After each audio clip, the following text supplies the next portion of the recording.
اللہم انا نعوذ بک من زوال نعمتک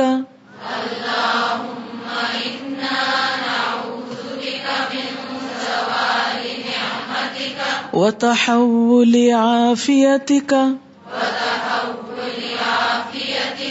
وفجاءۃ نقمتک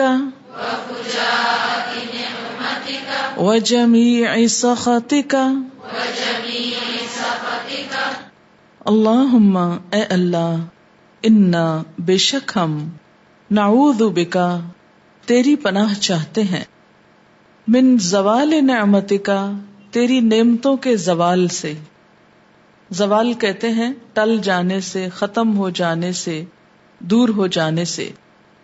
یعنی اے اللہ تو ہمیں اس بات سے محفوظ رکھ کہ جو نعمتیں تو نے ہمیں دے رکھی ہیں وہ ہم سے کہیں چلی نہ جائیں، دور نہ ہو جائیں، چھن نہ جائیں.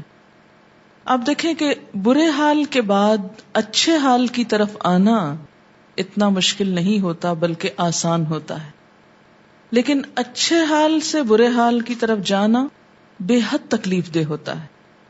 اوپر سے نیچے گرنا انسان کو توڑ کر رکھ دیتا ہے، انسان کی صلاحیتیں چھن جاتی ہیں.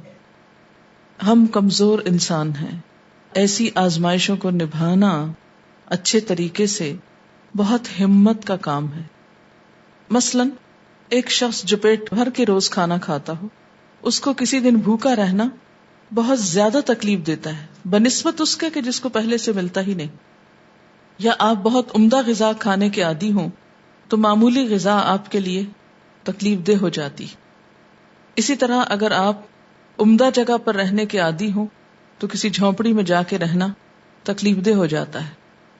ان دنیاوی نعمتوں کے علاوہ دین بھی ایک نعمت ہے. ایک شخص جسے دین کا پتہ ہی نہیں، اس کی آزمائش ہے. جہالت ایک بہت بڑی آزمائش ہے لیکن کم درجے کی. ایک شخص جس کو پتہ چل جائے اور پھر وہ چھوڑ کر دنیا میں پڑ جائے، یعنی اللہ کی نافرمانی میں، تو دنیاوی اعتبار سے بھی اس کا ضمیر اس کو کبھی چین نہیں لینے دیتا اور آخرت کے اعتبار سے بھی سخت پکڑ ہے. تو ہمیشہ کیا دعا مانگنی چاہیے؟ اللہم انا نعوذ بک من زوال نعمتک. اللہ جو نعمتیں تو نے دی ہیں ان کو ہمیشہ باقی رکھنا. وتحول عافیتک، اور تیری عافیت کے بدل جانے سے. تحول تحویل ہوتا بدل جانا، مڑ جانا، کہیں اور چلے جانا. یعنی جو تو نے امن، چین، اطمینان، سکون دے رکھا ہے یہ ختم نہ ہو، یہ ٹل نہ جائے، ختم نہ ہو جائے. وفجاءۃ نقمتک، اور تیرے اچانک سزا کے وارد ہونے سے. فجاءت، فجأہ کہتے ہیں اچانک، یعنی کوئی مس ہیپ ہو جانا. نقمتک، اللہ کی سزا کی طرف. نقمت سزا، یعنی تیری اچانک سزا، اچانک کوئی عذاب آ جائے جس کا انسان سوچ ہی نہ سکے. کوئی آندھی طوفان آ جائے، کوئی آگ بھڑک اٹھے، کوئی زلزلہ آ جائے، کوئی ایسی آفت آ جائے کہ جس کے لیے ہم پریپیئرڈ ہی نہ ہوں، اللہ اس سے بھی بچا کے رکھنا. وجمیع سخطک، اور تیری ہر قسم کی ناراضگی سے. اس بات سے تیری پناہ میں آتے ہیں، تیرے حوالے اپنے آپ کو کرتے ہیں کہ تو ہمیں اچھے حال سے برے حال میں لے جائے. اور اس میں سب سے اہم چیز کیا ہے کہ تیری رضامندی کے بعد تیری ناراضگی ہو.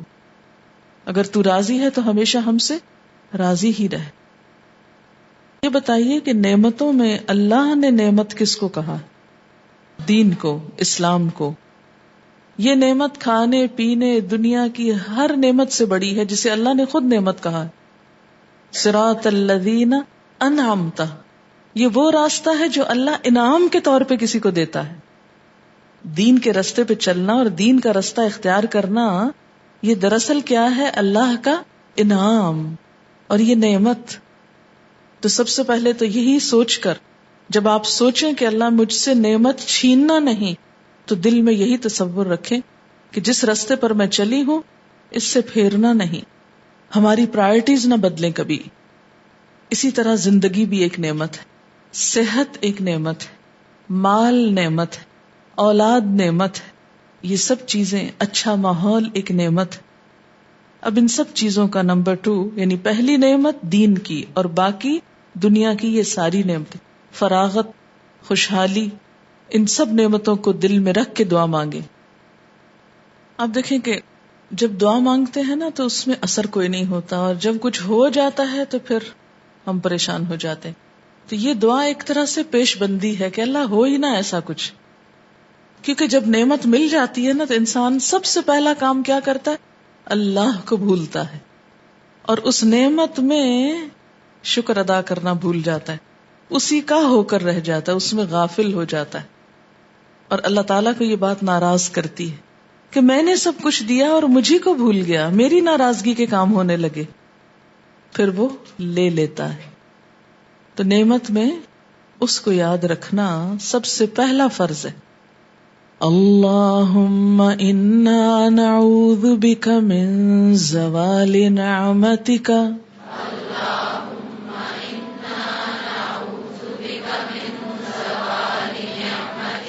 وتحول عافیتک وفجاءۃ نقمتک